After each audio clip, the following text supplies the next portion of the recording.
Growing Amazon sales requires more than just good products. Strong visual branding makes the difference between the blending in and standing out.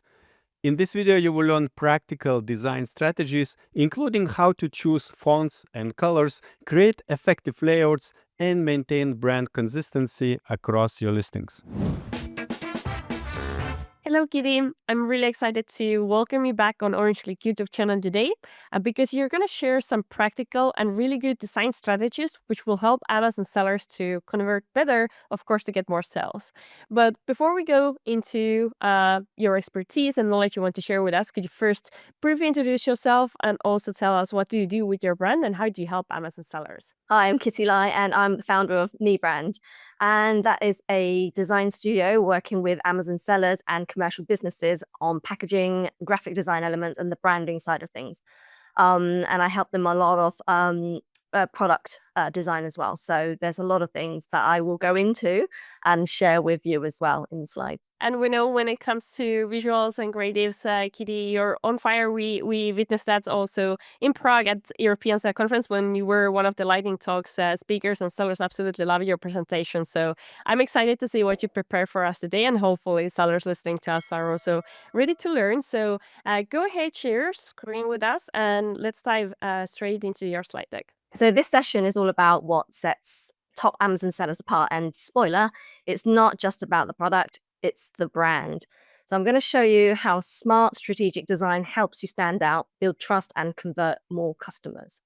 Now, just a little about myself and why I care so much about this. So I've been in design branding for over 20 years. I've led creative teams at Typography and Cath, Kidston, and I work with global clients across packaging, retail, and e-commerce. So I've always had a real passion when it comes to design and packaging. And what's led me to start my own brand, actually, including Kit London and a sustainable fashion label and an Amazon FBA business is where I started when I started getting into this space as well. But now I've got Me Brand, and I want to help a lot of commercial businesses and online sellers to help create design that actually works. And I think that's one thing that a lot of people struggle about. So this is where we're going to look at. So why isn't it nice to just have design? We live in a scroll fast, click now world, and brand has half a second to make someone stop. So that first impression is visual, and if your design doesn't build instant trust, you've already lost the sale. Now, it's not just about pretty, it's about perception and profit.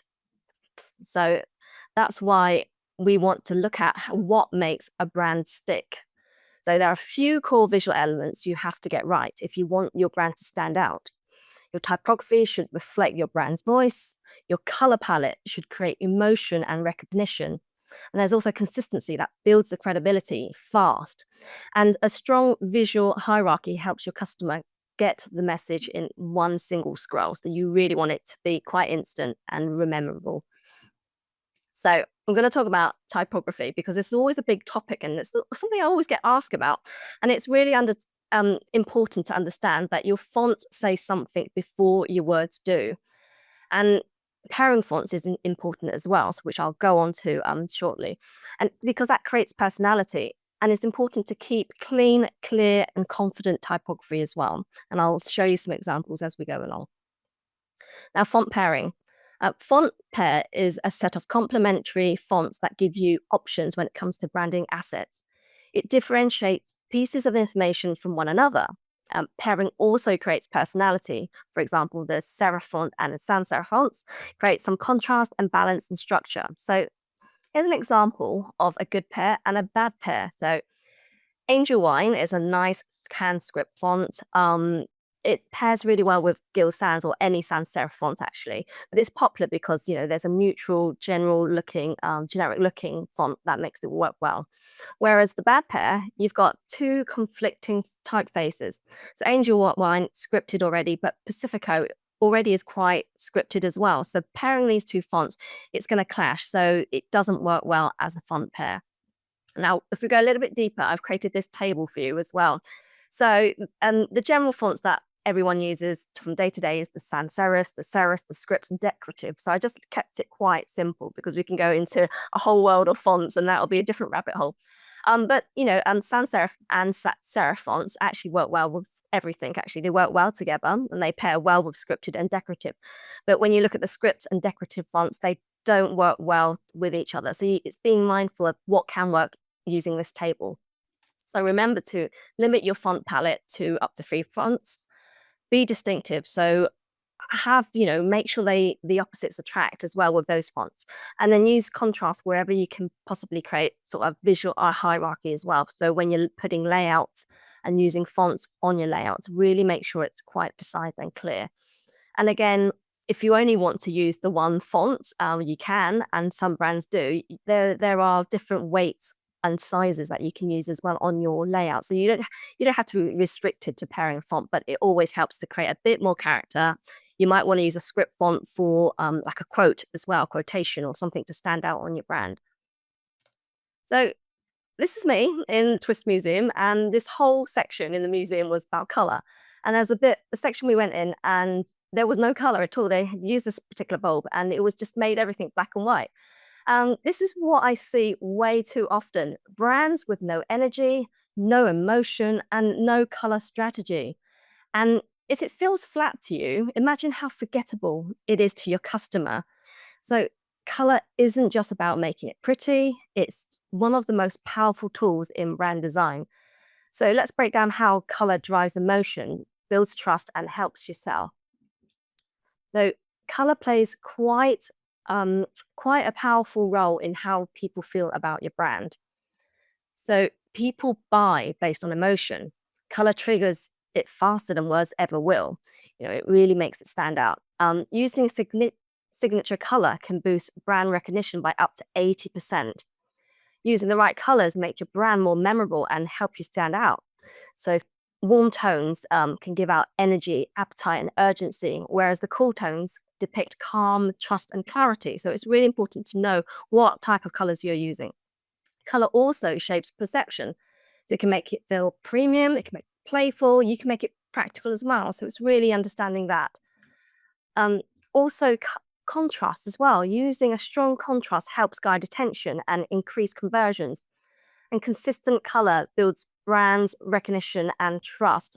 And I would say, for a top tip, limit to 3 to 4 colors in your brand palette as well, because that's best for impact. And, there's a lot of brands that use primary colors and secondary colors and then contrast colors. And there's a lot of things you can go into. But, top sellers don't just pick colors out that they like, they pick colors that work. So it's important to remember that.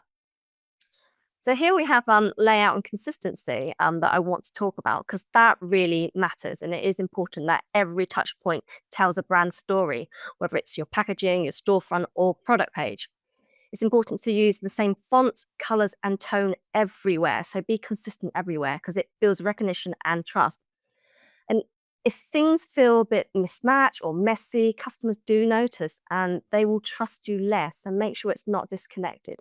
And then again, consistency. I always mention consistency every time, but it isn't about being boring. It's about being remembered.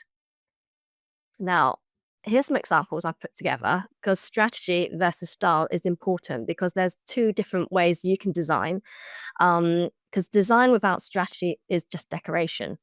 And good design guides behavior as well. So it's really sort of understanding what your buyer sees first, where your eye's going as well. So think like your customer, not like a designer.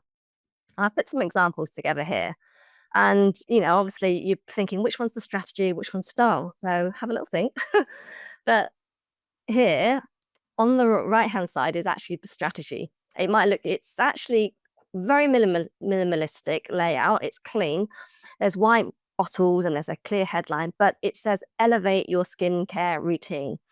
And it includes a bold call to action button. So it says shop now. So this is very purposeful design focused on conversion. Whereas on the left-hand side, beautifully designed, it's got a pink background, product with decorative elements. It's got the rose, it's got that stand, and it just has a headline that says beautiful, beauty, new arrival. So it's visually pretty, but there's no clear call to action. and there's no value message. It just says beauty, new arrival. So there's not really, you're not telling your audience to do anything, your customer to do anything. So style gets attention, and it is very nice to get attention, but strategy gets results. So you can have a bit of best of the both worlds. So the best brands do know how to use both on purpose as well. So it's really important to know how to use that. Now, red flags when choosing a designer, I always get this. Well, I do that actually a lot because not all designers are created equal, and the wrong hire can cost you more money. So these are the red flags to look out for, and there are a couple that I'd wanted to add in. So template-based work passing off as custom design.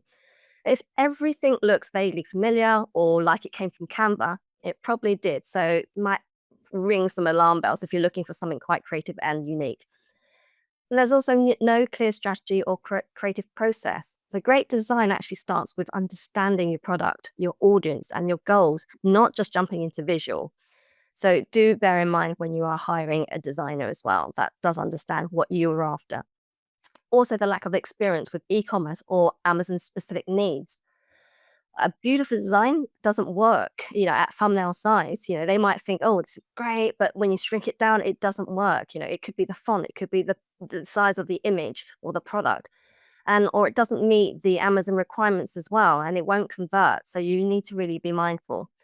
Also, cheap prices with no real deliverables. So you're not just buying a logo, you're investing in brand recognition, trust, and long-term sales. Know the difference. So the bottom line is, if you're looking for someone who is designing for you, understand your market has a process and know how to turn that into design results as well. So really, really look at who you're looking for. So I kind of came up with this for you. So not all designers do the same job. So whether you're building a brand, launching a product, or refreshing packaging, knowing who you hire does matter. So the wrong hire can mean delays, it can mean off-brand visuals or packaging that doesn't perform. So here's a quick guide to break down the key differences of who you can brief confidently and hire wisely, because you don't want to be wasting time or money. So graphic designer, they create 2D designs for print and digital use. They might have limited experience with packaging or product design as well. But also understand that not all graphic designers have formal qualifications as well. So they might have a strong portfolio. So that's what really matters, actually. So really understand that. So there is difference between a packaging design as well. They design for 3D formats, so they do understand how packaging is constructed, the knowledge as well about the print and the wide range of materials you can use, and in a sustainable way as well. So they do consider the environment when they're designing. They do typically hold a degree in graphic design, product design, or a related field. And then an art worker, sometimes people want to hire art workers. They're not graphic designers or packaging designers. They are good at what they do. They are actually good at preparing and refining design files for production and print. And they are focused on precision. So they are good at what they do with the layout, the accuracy, and the technical side of things as well. But they ensure final artwork meets all print and production requirements. There is a difference in who you do actually hire. So here's the before and after example. I've done something years ago, a couple of years ago actually, for a client. They came to me and they showed me this. This is what we put on the insert for our client. It's a 1-year guarantee warranty that we put in, but it's actually quite messy. They didn't know what was wrong with it, actually. So I told them what was wrong. Well, first, if you look at it, there's too many fonts to begin with. And also your eye is not drawn to anywhere specific. You're kind of struggling where to focus on. Is it the QR code? Is it the scan me? Where am I looking at? I actually don't understand the message. So I took that apart and, well, this is what you actually need. Something cleaner, and actually it's the 1-year free warranty that you want it to stand out to your customer. That's the first thing you want them to see. Then the actual discount that they will get with you, then followed by the QR code, and not too much wording and fluff that it has on the first design. So it was really important to actually see the difference, that it needs to be clean and clear. And this was across quite a few of their marketing inserts and designs as well. And then they came back to me a month later. They hired someone else to do their packaging. And I looked at it, okay, so what is wrong with this? A lot of things are wrong. I only highlighted a few things, but actually there's more things wrong. Firstly, the front of the design is on the back of the box. And she didn't even realize that. I said, well, the designers put it on the wrong side. It's also, if you realize the size of the packaging, this is for a towel rail holder, and the height of the box is 43 centimeters high. So if you can see, the logo is going to be about 30 centimeters wide. That's a really big logo on a big box. So there's a lot of things, and there's repeats of this flamingo design, and the alignment wasn't there. The icons on the back weren't appealing, or they just didn't connect as well. So I took it away and said, okay, this is what we're going to have. Something more simple. Let's put the front on the real front. Let's make sure that the logo sits better. It's not big. I mean, I know a lot of brand owners love big logos everywhere, and my take is like, don't have it too big. It should be about a third of the size of the width, really. So it's still quite wide, actually, what I've designed, but it works. It's small. The eye flows in a better way. Everything's aligned, and things are actually consistently laid out. So it's just a simple design. They had a designer design. I just had to pick up the pieces and put it back together for them, and then change the icons. So it's really important who you hire, that they know what they're doing. So that comes to looking at your branding. So if you think your branding's working, then maybe it is, maybe it isn't. But a proper audit will show you what's aligned, what's off brand, and what could be costing you sales. And most sellers have about around 70% of the puzzle, but a brand audit will help you complete it. So get a brand audit if you're stuck with a product name, but you want to grow or evolve. And I have that a lot when someone actually has a product name, but they just don't know what to do next. Have a look at a brand audit if your visuals don't stand out or reflect your product's quality. Things might change over time. So it's, and your messaging might feel unclear or inconsistent or even off brand. Possibly sales are slipping as well, so you can't pinpoint why. So you might think, actually, you want to build a new audience now, you're launching a new product or expanding. So bear that in mind as well. And if your brand looks disjointed or unfinished or across different platforms, get a brand audit. And perhaps you've never reviewed your brand or actually seen it all together. I mean, what I do is put every single element, from packaging, website, emails, everything onto a page, and a lot of the times you think, actually, it doesn't match, it doesn't go, and they didn't realize that. And everything needs to be consistent as a brand all across everything. And then also, if you need a strong creative direction as well before your next move, so you might be small or growing bigger, so it's really important to actually have a brand audit, because that is your secret weapon.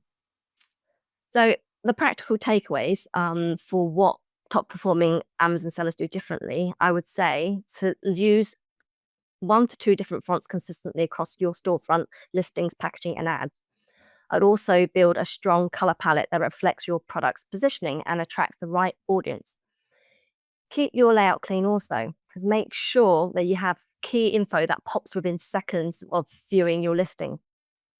Also, treat your packaging as part of the brand experience. It should build trust before they even open the box.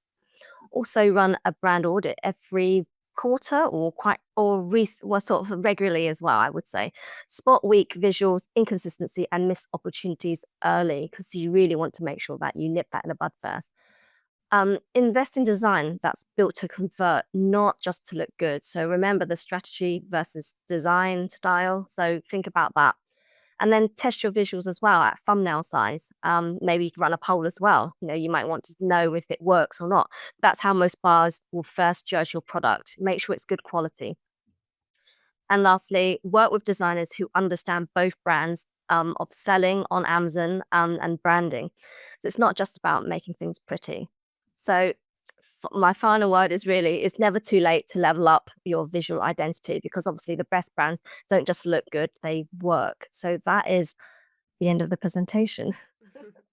Well, thank you very much, Kitty, for the presentation and for going through these points, because I think that you are very important for sellers, especially because over the recent years, Amazon has started to more emphasize the importance of branding and helping even brands to be more as they are off Amazon, right? There are different ways how you can upload visuals and how you can kind of make everything work together really well. And I think my first question actually to you is like you mentioned the word consistency across like different touch points. What do you mean? What do you think? How well sellers actually understand the importance of being consistent? For example, like if we talk about Amazon only and we think about listing images, maybe we think about A plus packaging, storefront. Um, because I know you also go to events, you talk with sellers, you work with sellers. What's kind of the general perception of that? I mean, I think consistency is key. I mean, and when I talk about it, it does matter. I mean, I have seen storefronts different from the listing, and then I think that's the ABC, and it just doesn't look right.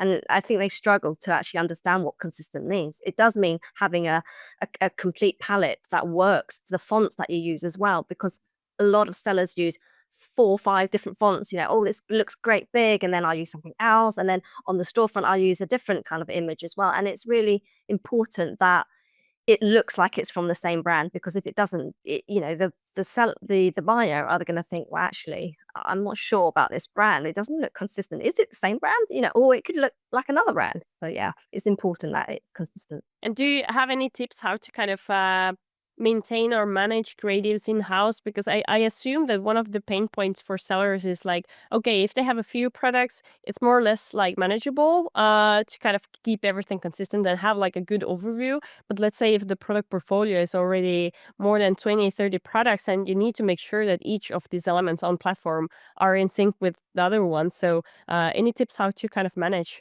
Because again, we need to think that most sellers don't have any creative or visual background whatsoever, right? Yeah, absolutely. But even if it's quite simple, have a brand catalog. It's really important to have a brand catalog to see actually all these products, if it's under the same brand, but how they do look. And I've seen brands that do have that, and they do, they have categories and they have all their products all in one place, and you can see actually it's consistent. Whereas if you don't, you're not going to see it every day. You might just go into one listing and then see that listing. Then the next day you're going to that product and going to that, and you're not seeing it as a whole. So it's important to print things out or actually put it into a document. I mean, brand guidelines I use a lot for color palettes, fonts, and everything, and that's what people use to keep things consistent. So if you're not looking at the packaging side or the visual aspect side, it's really important to do that. I mean, I've worked in-house for brands where we've created marketing campaigns, and we want to see how the point of sale, the in-store point of sale signage looks with the window campaign. We want to look at how does it look with the postcards that we give out. We want to see how it looks online. We put it all on an overview. So it's on a sheet. So everything, okay, that looks consistent. That doesn't look out of place. So that's all you need to do, is put all your things, your storefront page, your listings, all the single listings on the page. And then you can see actually it looks good, or that doesn't look good. That's this different font now. Someone else has done something different. So, you do need to, it's a little bit of work, but not a lot. But for the long run, it's your brand at the end of the day. Very good point. So yeah, sometimes it's not so complicated thing to do, but again, the reminder to actually go in and have a look just to make sure you have been like on the same page with everything. Yeah. And coming to one of the last things you shared about working together with different designers and kind of choosing the designer that not would only produce pretty stuff, but also that there would be this strategic point behind it. What are some of the questions sellers could ask from a potential partner, for example, who they are about to hire, to make sure that the strategy part is really there as well? Because obviously we can look at the portfolios and see that, okay, everything looks good. But I think this one example you brought about like the two beauty products next to each other, it was quite good example, because it was clearly one was meant to communicate with the buyer and kind of give them the call to action to do something. The other one was just kind of pretty. Yeah, so I mean, a lot of designers will go by brief. You need to brief them properly as well. It's not just down to the designer, it's also about good briefing from the buyer as well, the brand owner. So it's them understanding what works, but a graphic designer should already have that thought already, that this is what they want to do and this is what they need to have. And often you will need to guide the designer a little bit. I want a call to action to say shop now. I want to have this, and it's fine. So they will just design to what you ask, but others will already naturally do it, but it's really important that you do lead it a little bit. Don't design it for them, but it's important. I really want that button. It has to be there. It has to have something there, and we need to sort of create some narrative as well about behind this product, not just it's a beauty line and it's a new arrival. You need to make sure that is considered as well. So sometimes it's design led. Sometimes the Amazon brand owner will lead it as well, saying, "I actually want to say this." They might have something already in mind. So yeah. All right. And as we saw in the very beginning of your presentation, you also mentioned about your experience, and you're obviously experienced in this field. So couldn't you highlight for us what are some of your main services you offer with Me Brands for Amazon sellers specifically, in what they could be interested in, and also what's the best way to learn more about that? So I work with commercial sellers and Amazon sellers actually, and my services are for branding, so brand identity, brand guidelines. I do brand design audits as well as packaging design. So I do have a lot of packaging design briefs that come through, and as well I do other things in terms of the marketing graphic assets as well. So some listings, maybe some social media content, images. There's all design led as well. But I do that as well. So there's a lot of things we can do. So my company is Me Brand, and you can find me on the website at mebranddesign.com. You can reach out on info@mebranddesign.com. So they're there. Perfect. And we're going to also link the website down below to the video description, so you can easily move there. And also, if you have any questions for Kitty, either about this presentation or branding or package design in general, then also leave your questions down in the comments below, because then we can ask Kitty to come back to the video and share answers to those questions as well. So thanks again for taking the time to be here with me today, and also help to educate our Amazon sellers to make sure that their visuals are on point, converts well, and also bring them more revenue for their business. So thanks again, and I hope to see you soon. No, thank you so much for having me, and it's been great. And I do hope people do take some tips and nuggets from this. I hope this video will help you to create stronger visual branding for your Amazon products. And if you want to improve your brand visuals, reach out to Kitty. You will find a link in the description below. And also don't forget to hit like and subscribe buttons if you want to see more content like this, and leave your questions in the comments section below. And now I recommend you to watch our other video on how to create high converting Amazon product images with ChatGPT. So check this out.